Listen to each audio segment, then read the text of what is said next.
A hairdresser who has been ordered to demolish a cabin and pay a local authority €15,000 in costs has accused Ireland's planning system of being deeply contradictory after two neighbours were granted retention for similar developments.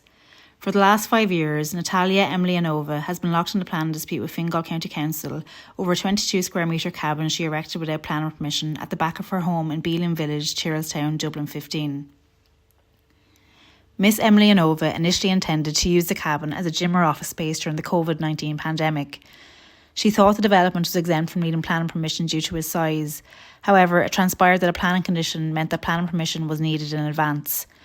Miss Emelyanova, who is originally from Russia, has been living in Ireland for 28 years, and up until recently she ran her own hair salon called Jeannie Mac.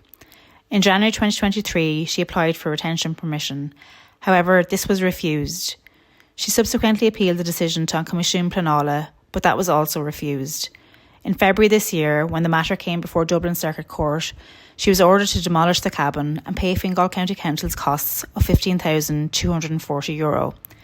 Miss Emelyanova said she felt the decision was unfair because two neighbours had planning permission approved for similar developments.